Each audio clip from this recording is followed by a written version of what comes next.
Good evening. My name is Grant Gibson, and I'm your host this evening for tonight's webinar, Alternatives in Analgesia. We're so pleased that so many of you have registered for tonight's webinar. We have over 200 registrants, and we're, as I said, very pleased with the interest in this webinar this evening. I wanted to let you know that this webinar has been approved by the Canadian Physiotherapy Association and is funded by an educational grant from Novartis Consumer Health. What I'd like to do is introduce our speaker for the evening. Our speaker tonight is Faraz Chaudhry. Faraz studied at the University of Toronto, and he's an owner pharmacist at Shoppers Drug Mart in Aurora, Ontario. And he has been there since 2005 to today, and previously he worked at the William Osler Health Center as a clinical pharmacist. Faraz is very experienced in doing CMEs and webinars such as the one this evening. He's worked with Abbott Diabetes Care, Bayer, Janssen, just to name a few.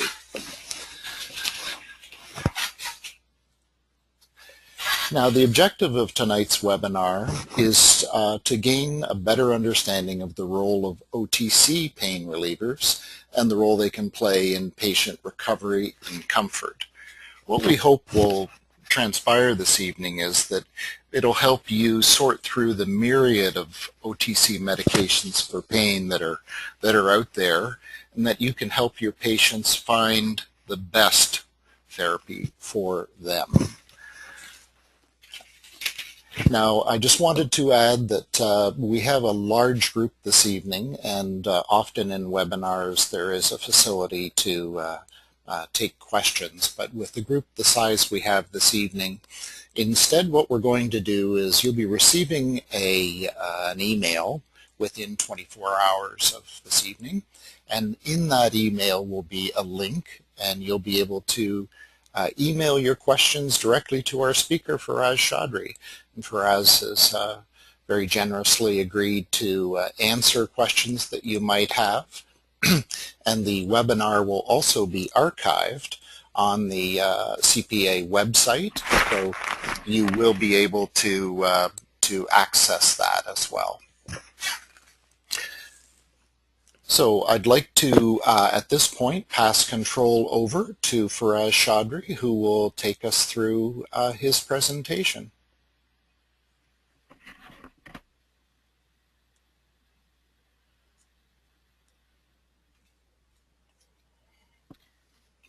Okay. Good evening, everybody. It's a pleasure to be here. We're going to go through a few things tonight, an overview of some over-the-counter medications. What I'd like to do is be able to help physiotherapists as my fellow healthcare professionals to allow you to open up the lines of communication with me as a pharmacist and to help inform you about some of the over-the-counter medications that are available to your patients. If you take a look at this picture here, this is from my store. It's 20 feet of over-the-counter pain relievers. So you can imagine when one of your patients comes in and takes a look at this, the options that they're faced with. And if you can inform them or help them out with some decision making, I think that would be wonderful. You, as physiotherapists, are actually hands-on with the patient. Many times you'll spend 30 minutes with the patient, whereas I may only spend maybe 3 or 4 minutes counseling them either at a counter or in the aisle. So I think it's a great place for physiotherapists to be knowledgeable about this so that they can not only learn about it, build it into their repertoire, but help patients as well.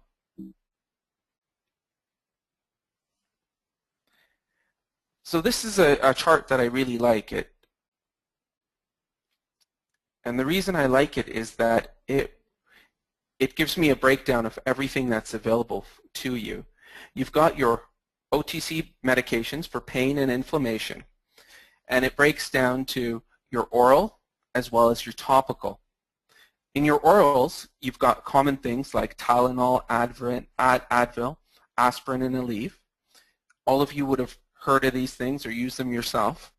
And then in terms of the topicals, you've got things like Rub-A 535, Biofreeze, Traumeel, Live Relief, Voltaren, all common things. What I'd like to do is to show you where these fit in and some of the advantages and disadvantages to these groups.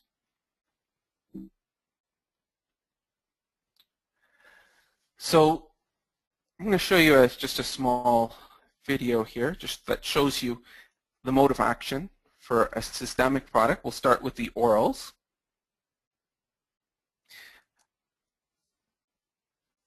Now it's normally a tablet or capsule or a liquid that you would swallow, and that's going to enter into your system through your stomach and be absorbed in your intestines, and it will actually be delivered to the site of pain. Along with that, it's going to be delivered to other areas. It could be delivered to your heart, your kidneys, broken down by your liver. So they can be really effective against things such as pain, headache, or fever, but they will have some side effects as well. The first thing we're going to talk about is acetaminophen. Many of you will know that as Tylenol. It was first developed in 1852 by a French chemist, Charles Frederick Gerhardt. And it's pretty recent in the sense that even though it was developed long ago, 1852, it wasn't until 1955 that we actually had a commercially available product. It works really well because it will help decrease pain, and it will help, basically what it does is it's going to help with fever and pain. Those are the two most common uses.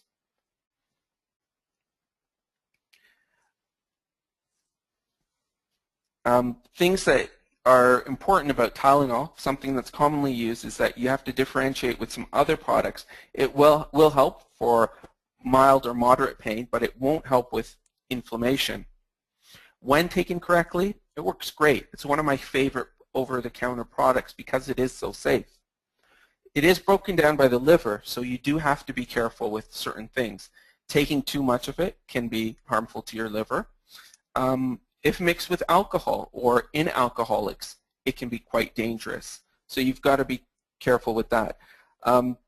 Another thing is over-the-counter things like Tylenol 1 you may have heard of. That's got some codeine in it, and you have to be careful with that because people will take the codeine along with the Tylenol for the pain relief, especially from the codeine, because it does have some addictive properties, but they'll take too much Tylenol.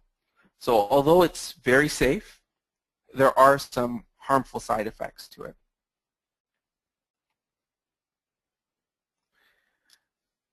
The next group of medications that we're going to go to is non-steroidal anti-inflammatory drugs.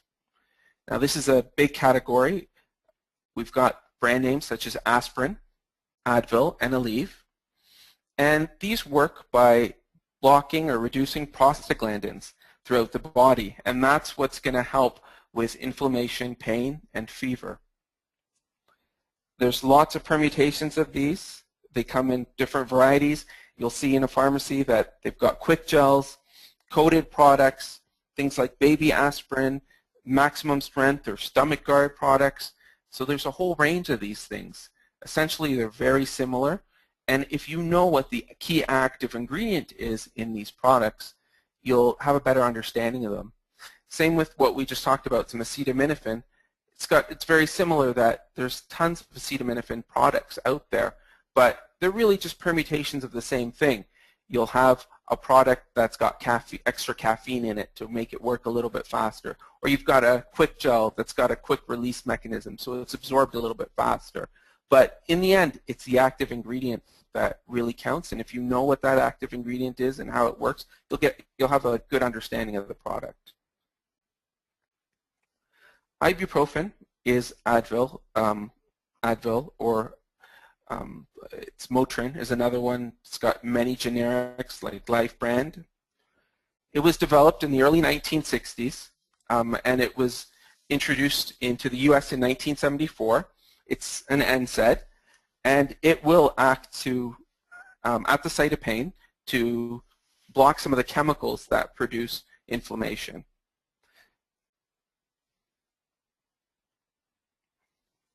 Works against many types of body pain. And side effects are more serious than Tylenol or Acetaminophen. You've got to watch out for any type of ulceration or bleeding that it can cause. People who have kidney dysfunction, you've got to be careful. Even again, these are over-the-counter products, but if a person has any of these pre-existing conditions, you do have to be careful with that. And with the NSAIDs, at least the oral form of the NSAIDs, you've got to be careful with people with high blood pressure because they can increase water retention, and that could cause problems with blood pressure. This is one of those areas where it's an over-the-counter product, self-selection, where they can go into a pharmacy and purchase it, but it may not be the best thing for them.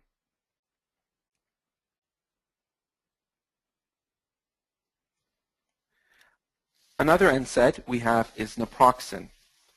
Now, people were very excited about this because it wasn't available without a prescription in Canada until 2009. It's known as Aleve. There's also many generics for it as well. You'll see things like Life brand, or many of the pharmacies will have their own generic brand. Higher strengths of this drug are still prescription. So an over-the-counter strength would be 220 milligrams, but anything higher than that, which is quite common, or a coated form of it, is still going to be a prescription product. There's many clinical studies that confirm that it is very effective. And it would be used for the same type of things as Advil or Ibuprofen, body aches, headache, pain, inflammation, fever. You won't see it used for fever very much because of the greater risk of side effects with this. Again, bleeding or perforation of the stomach lining is very dangerous potentially. And when it's taken regularly or with chronic use, you've got things like heart attack or stroke that can be caused by this. So again, you do have to be careful. ASA, or aspirin, very common, not as popular as it would have been maybe 30 years ago. But this was also developed by Charles Frederick Gerhardt. And he was a pretty brilliant chemist to come up with these. But when he did discover it, it was more so in a chemical form that was unstable and impure. And it wasn't until about 1915 that it was actually purified and used for medicinal use. And this will also inhibit the activity of an enzyme, a COX enzyme, and that will help reduce inflammation, swelling, pain, and fever.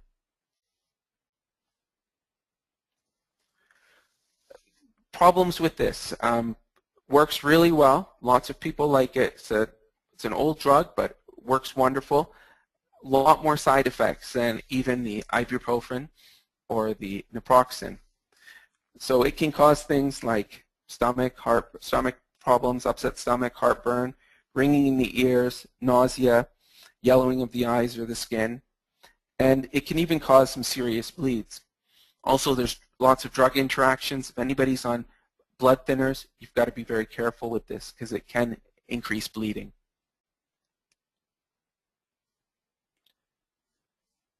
So we've gone over some of the over-the-counter oral medications. Now we're going to go over to the topicals.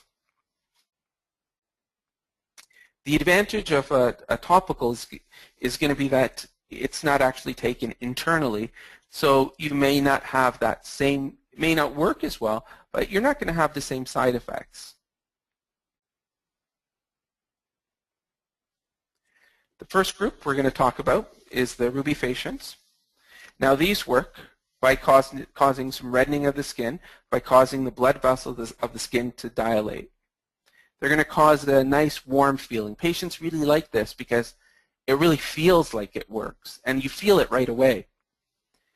The problem with it is that using too much of it or on really sensitive skin can become a problem.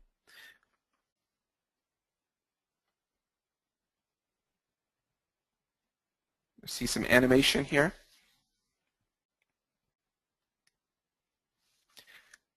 So this is going to be applied to the actual site of inflammation, usually in a cream or a gel. And that's going to go into the skin. And it's going to really only penetrate the epidermis or the dermis. And in that area, you've got nerve endings. And those are going to react to it. And when they do react to that heating or cooling sensation, your brain is going to feel less pain. So in a sense, it's masking that pain, which is okay as long as you know that's what it's doing, because it may be beneficial to get somebody through a physiotherapy treatment, because you know there's going to be some pain from all that exertion that you're putting somebody through, and it may work to use that afterwards or even before or during treatment, but it's not really a long-term solution. So rubefacients are also known as counter-irritants. So examples of those are going to be capsaicin, menthol, methylene salicylate, and camphor. You'll have used some of these, I'm sure. Things like Biofreeze, I know, are popular with the physiotherapists in my area. Rub A535 or Bengay.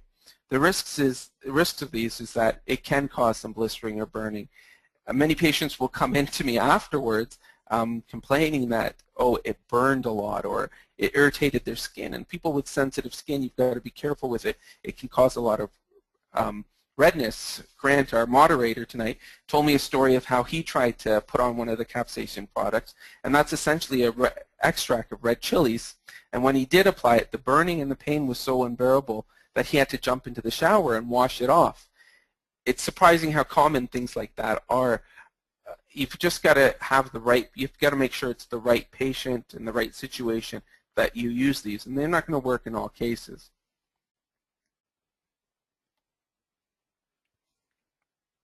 Cold rubs. So just like you've got the hot rubs, like a hot rub or a deep heat, you've got some of the cold ingredients.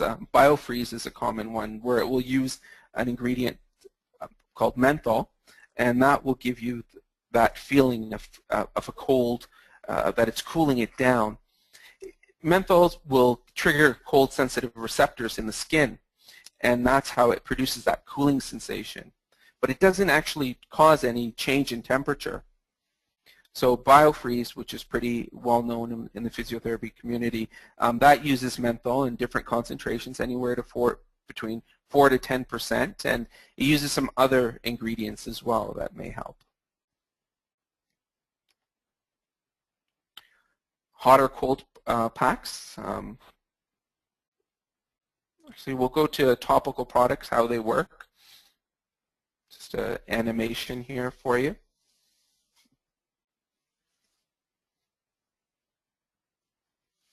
So they're put onto the site of pain, and they're absorbed into the area, and they're actually going to work in that area, whereas the other products, for instance, the Rubefacients, it's working on nerve endings.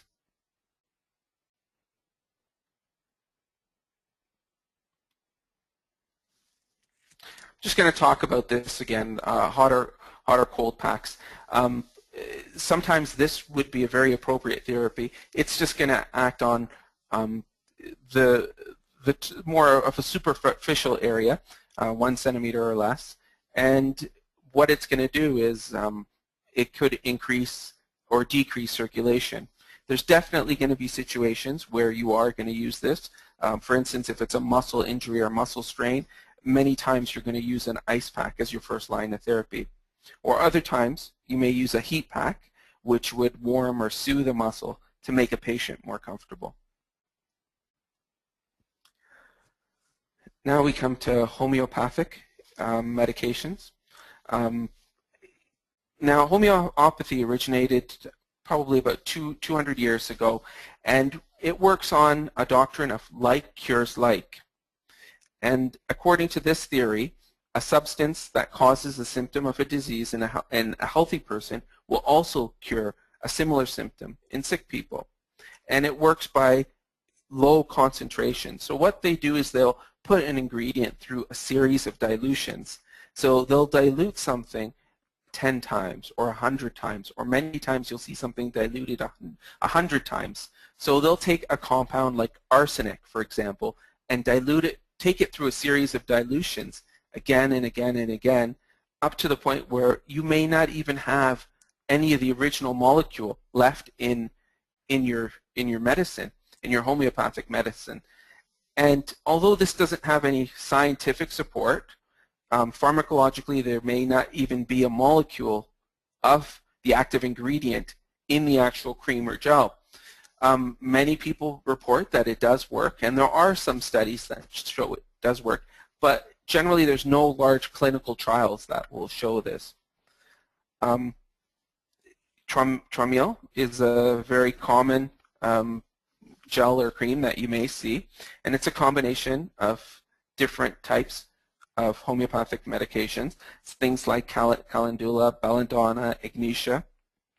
There are some, I've got patients who will use it and they'll swear by it, and there are some small clinical trials that show that it could work as effectively as a topical NSAID, but the level of scientific evidence, and there's still a lack of clinical trials.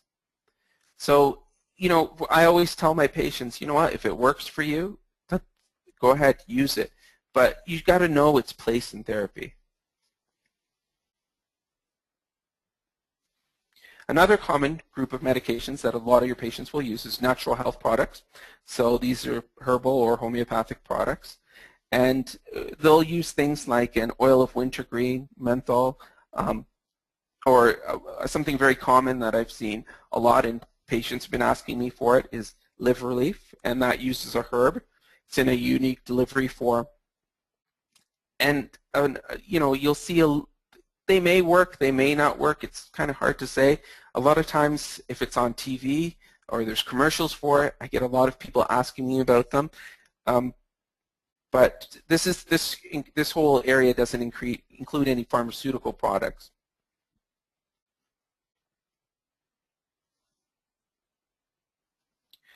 Medicinal products. Now, topical gels or creams or ointments that contain something that's recognized as a pharmaceutical ingredient. That's what we're going to be talking about. You'll see salicylates are very common. They're actually related pharmacologically to aspirin and NSAIDs. And even though it's a pharmacological product, it doesn't actually work the same as an NSAID. It doesn't work as a true NSAID. What they're using with salicylates is the counter-irritant properties. So you'll see brands like Myoflex and Bengay that work as counter-irritants, even though they use the salicylate, so it's going to help to stimulate nerve endings rather than really treat the pain as an anti-inflammatory.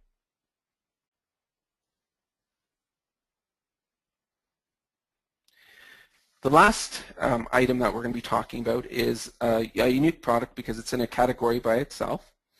It's an actual topical non-steroidal anti-inflammatory drug. And this is really neat for us.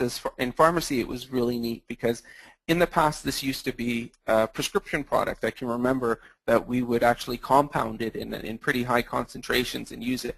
But to have a lower concentration product available for OTC use is really great. The reason this is so good is it gives patients another option to use. It's going to be something that will penetrate into the skin, deeper into the skin, and it's going to affect the sore muscles in the joints. And it will actually reduce inflammation and pain at the site. So it comes in different forms, different bottles actually. You've got a bottle with different types of lids or different sizes. You'll see your patients, if they're using it, they'll come in with different types. The ingredients are all the same, so it doesn't matter what specific version of they have. It's the same ingredient, diclofenac, which is an NSAID.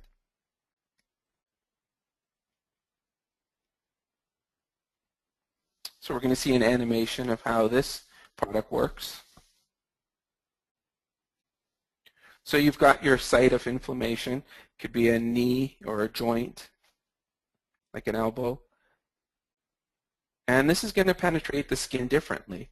It's going to go through the epidermis, it's going to go through the dermis, and it's going to actually reach the muscle area.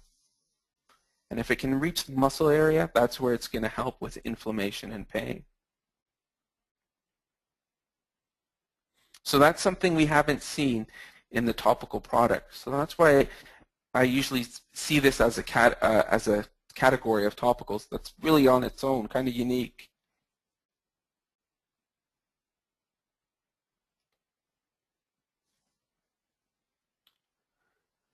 Now, safety is an important thing, because when we were talking about the oral NSAIDs, things like Advil or Aleve, we had a lot of side effects from them, and that's a real big concern.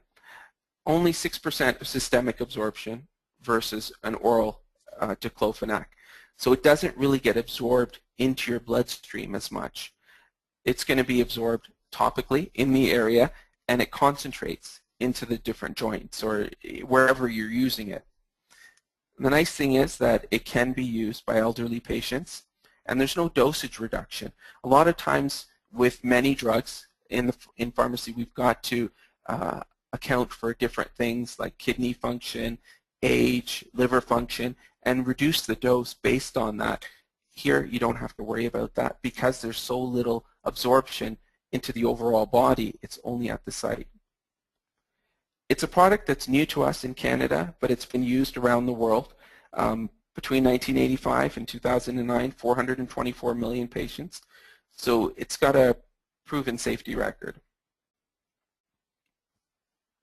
How you use it, basically you squeeze a little bit of it out onto your hand, and it can be rubbed onto the area that you need to affect. You use it 3 to 4 times a day, and then you just wash your hands. So it's quite easy to use.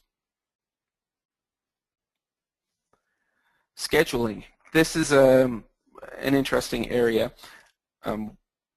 Some of you may not come across this as much in your field. In pharmacy, we're very familiar because all drugs have different scheduling. So I'm just going to go through this. I find this diagram makes it really easy to understand.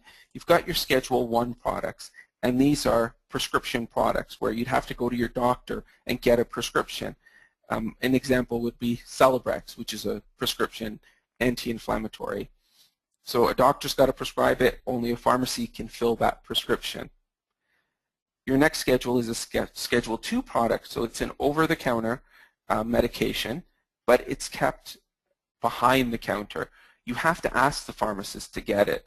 So things like codeine products or iron products, things that may be able to, I guess, do more harm to a patient, are available as Schedule 2 over-the-counter products. So a pharmacist has to be involved in their sale. Then you've got Schedule 3 products. So these are things that are available for self-selection, but a pharmacist must be present for consultation. So that's usually those are the things that you would find in a pharmacy, Schedule 1, 2, and 3.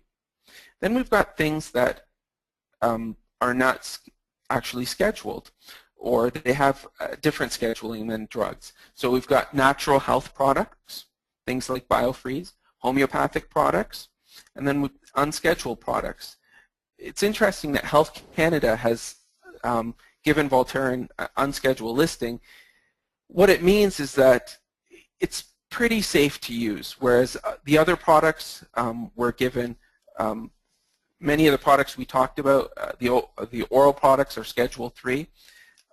Voltaren, even though it's quite effective and it is an NSAID, falls into the unscheduled area. To me, that would mean that as physiotherapists, that's a product that I think you would be pretty comfortable recommending, just like you would recommend Biofreeze or Traumeel. Now, generally, it's only sold in a pharmacy. The good thing about that is that you've got that backup because you can always ask your patients to refer to their pharmacist if they have more questions about it or they're concerned about any interactions with the medications that they're already on.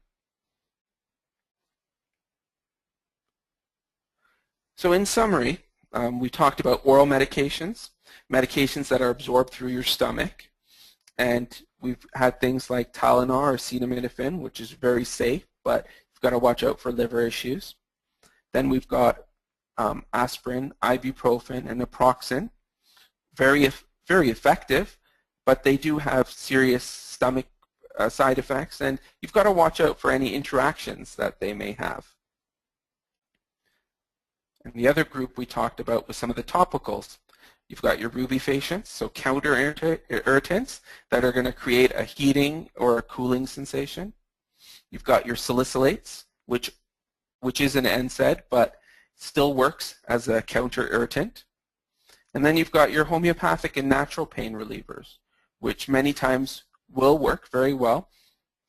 Not much in terms of side effects, but we don't have as many controlled clinical studies on these products.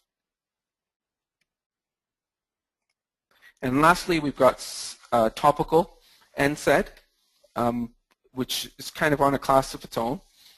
Not much systemic absorption versus an oral product. And it produces a direct anti-inflammatory effect, which is nice to have in a topical product. So in summary, I think all this information is good because I want you to be able to inform your patients. And as physiotherapists, it's important for you to arm yourself with this information, increase your arsenal of the knowledge that you have, and increase the understanding of what patients are using out there and what you could recommend. It allows you to really work to fully use all the tools that are available to you. And in the end, our goals as healthcare professionals are the same. We want to do what's best for our patients and help them get better as quickly as possible. And I'd want to open up the doors to communications because I still don't find I get enough calls from my physiotherapists asking about different types of therapies for their patients. So if you have any issues or concerns, it's always a good idea to talk to your patient's pharmacist. And when you do recommend a product, if they're on other medications or you're concerned, you can always ask them to ask their pharmacist or pick up the phone and give us a call. We're always available for that consultation. Thank you very much for listening to this, and I hope that it's been helpful. And I hope that you'll be able to utilize this information in your own practices. Thank you. Well, I'd like to thank Faraz for his wonderful presentation, and of course I am going to encourage all of you when you get the link tomorrow, if you have any questions, please reach out to Faraz. He has lots of knowledge, and as he's just spoken, he would like the dialogue with you, and you can also then follow up if you want to reprise any part of the presentation.